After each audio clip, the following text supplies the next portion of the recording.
Alright guys, welcome back. This is Operation Hamel. This would be Global War 1914. And the Russian turn for 2.6, I believe. Welcome to the War Room. This is Crooked Leg. I think that covers everything. We are going to cover a housekeeping matter before we get into our normal affairs. So we need to do a roll for the Q ship for M8 to see if the British can surprise and hit that coastal sub that raided their line. So we're gonna roll that and see if we get a 1, and then once we get done with that, then we'll switch right over into tech, and we will roll for stage 4 on the tech chart for wartime economy for the Russians, and then we'll get into our buys. So let's go ahead and move over here to the dice box. Okay.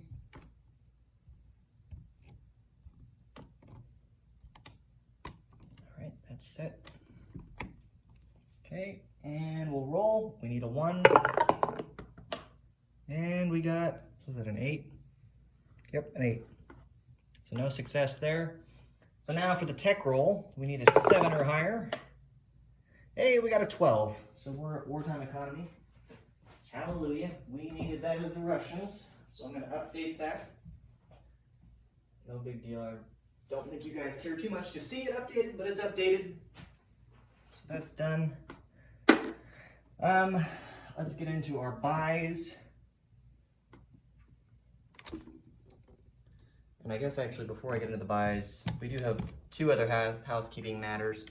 The first one, so we had to look through the rules to see how to assign the damage for the convoy line in the Med, and so you can split it. So we did 1 damage to the French, and then we did 4 damage to the British out of the 5. And then the other housekeeping matter we have is, I don't know if you can see him or not, let me get the war stick here. So right there is a French infantry. Ozark corrected me, and there is a section I believe 10.4 indicates that you can't combine rails with rivers for strategic rail movement. So we moved him back to Western Belgian Congo as originally promised. So that's moved back, and I believe that covers everything that was housekeeping. Now, back to our buys. So we have our purchases. We had a whole whopping $16 as the Russians. Hopefully more this turn now that we've got wartime economy. We have 4 infantry that we're purchasing. We're gonna buy 1 militia and upgrade a militia. And then I brought this guy over from the build queue. He's the Marine or naval infantry that the Russians start with that I've neglected to put out for the last, at least the last previous turn. Yeah, it's only been 1 turn. So the previous turn I forgot to put him out. So I'm putting him out now. So we'll get him out there on the board. So let's, without further ado, get into our combat moves. So our first combat is going to be a convoy raid in the Crimean Sea or the Black Sea. So we got to do that convoy raid. Then we'll move over here and do an attrition attack from Western Ukraine into Galicia. It's just 1 artillery hitting at a 1, so I don't anticipate a hit. And then same here, we're gonna hit from Warsaw into Congress of Poland. We get 3 dice at 1. We're just gonna try. You miss 100% of the shots that you don't take. So, and then of course we have the coastal sub here in A13 that we will convoy raid again since he survived. So, those are our 4 combat moves. So let me pull you over here to the side. Back over here to the dice. Okay.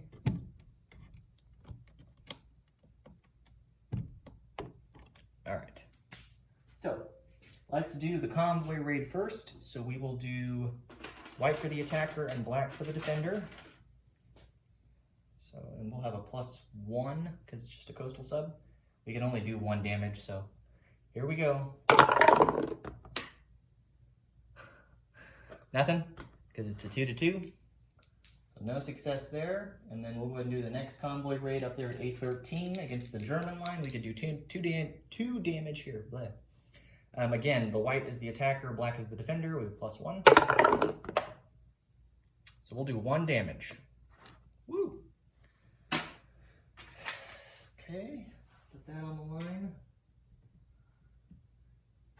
All right, so that is done. Now that that's done, let's do the attrition attack. So we're gonna do the, I'm not gonna pull the units off because it's not gonna matter. Western Ukraine, so we just have the 1 artillery. He's gonna hit on a 1. That's a 4, so that misses.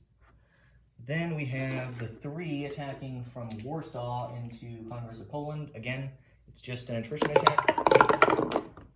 They hit on 1s, no joy. Okay. So I believe that that concludes combat. Nothing else combat-wise that we're doing, so let's move back over here to non-combat. So, first non-combat that we're gonna do, let me set the camera down without destroying anything. We're gonna move this torpedo boat destroyer 1, 2, 3, 4 to I-7 and bypass the cruiser raider. I don't want to try to attack him because, I mean, torpedo boat destroyers only attack at a 1 against it because they're a reduced value, so it'd be 1-to-1 with the same odds. So not worried about trying to do that there. So that's done. Next we have some non-combat moves here in the mainland. So first, the artillery and the militia from Oral Kursk will move into eastern Ukraine. Then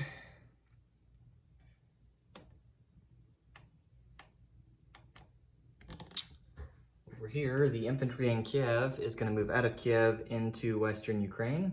So he's done. Really, the yellow's there. So that's done. Then we're going to take an infantry. Oh, you can't see it. We're going to take an infantry from Lithuania and move into Grando province. There's 2 guys there now. Then, this is probably going to be a controversial move, and I may regret this after we do it, but we're going to do it because I don't like where we're sitting. We are pulling out of Warsaw. So we'll leave Warsaw just like that. So we moved everything out of Warsaw into Grando province. So that is done. Let's see, what else did we have? Over here, the infantry in Crimea is going to be railed to western Ukraine. So we'll do that. And then the infantry up here in Kola, he is also going to be railed down to western Ukraine. So that's done. Okay. Did we move everything that needed to be moved? I think so. I don't think there's anything else left to move at this point. So that's done. Okay, so let's get into the placement of units.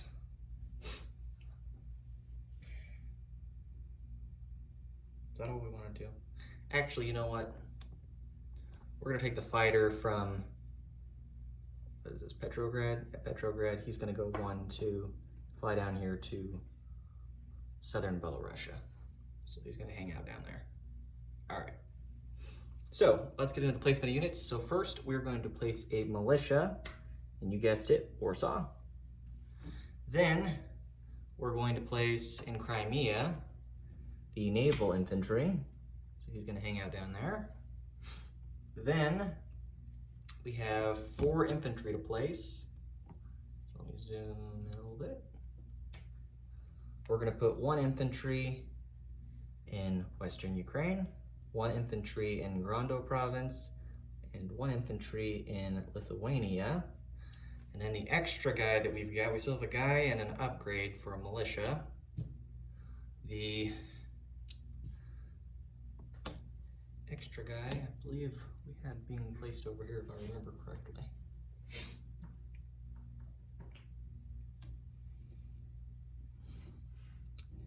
Yeah, I think that was the plan.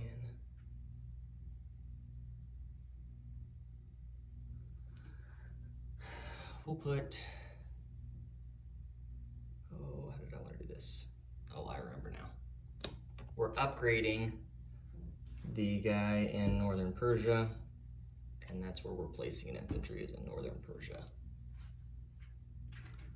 So that's done there. Oh, no, we can't do that. He's technically outside of home country, so it'd be a factory that's required to place him there, if I remember correctly. So we'll take him and he'll actually go to Transcaucasia. All right, so that's the placement of our units. Let me do a recap of what was changed. Not a whole lot, but a couple of changes. The big one that I would say at this point was the 1 damage that's done over here against the Germans on the line. And then we'll start doing some movement of units where they went. So we have the coastal, or not coastal, but the torpedo boat destroyer that's an I-7 now. Then we now have 2 infantry in Northern Persia. We now also have 2 infantry in Transcaucasia. So there's that change. Then we now have nothing in Oral Kursk. We have 2 elite cavalry, and then a militia and an artillery in eastern Ukraine. Then we've got 3, 4, 5, 6, 7, 8. Yeah, 8 infantry, an artillery, and a cavalry in western Ukraine. And let me get chips for these guys. Oh no. That's not good. I need to start doing what Ozark does. Ozark Outpost, he's got tweezers that he uses. He's a clever guy. I'm over here fat fingering all this stuff. All right, so we got 4 guys that we took off there. We still got 4 guys left.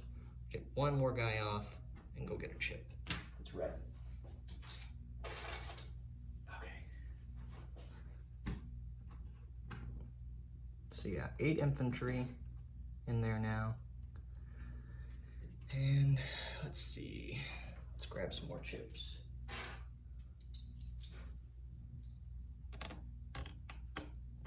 Okay. Lithuania has 2 infantry.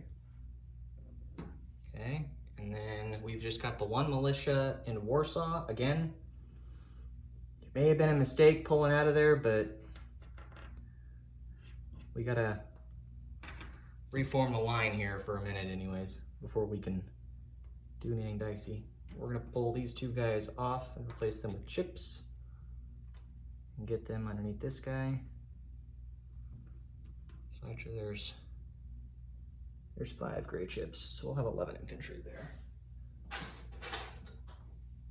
In Grando province. Okay. So again, Grando province has 11 infantry, 3 artillery, and a fighter. Southern Belarusia has a fighter and a elite cavalry. And again, Western Ukraine has a cavalry, an artillery, and 8 infantry. And of course, like I said, Warsaw has the 1 militia. Everything else is the same. We moved the fighter out of Petrograd, but otherwise, no big changes. So, I think that is it. So we need to collect our $15, well, we still collect 16. I'm sure it'll go down to 15 after next round. The Germans, I'm sure, will take Warsaw without batting an eye. But we're gonna pull back on that. We need to roll our wartime economy and see what we get with the dice. So let's go over here and roll that. So we'll get $16 plus whatever we get from the the wartime economy dice, which is 2d6. Okay, I'm gonna roll 2 white dice. Don't know where my other black dice are. Oh well. All right, here we go. All right, we get $8. I'll take it. $8 is more than I would hope for with that. 6 is average, I suppose. So we'll have $8 plus our 16, so we'll have $24 to spend next round as the Russians, which is muy bueno. So, or whatever they say in Russian. I don't know. I don't speak very much Russian. I know do svidaniya. That's about it. So, or niet. So, let's take that off. 10. All right, $24 is what we got to spend next round. That is the Russians. And I believe that is it, guys. It's gonna get interesting here real quick. All across the Russian front. Been trying to figure out what the heck I need to do with the Russians, because I mean, the French are easy. I mean, I don't even have to explain. I mean, you just, once you're there, you're there. But holding the line over here is a whole different ball game.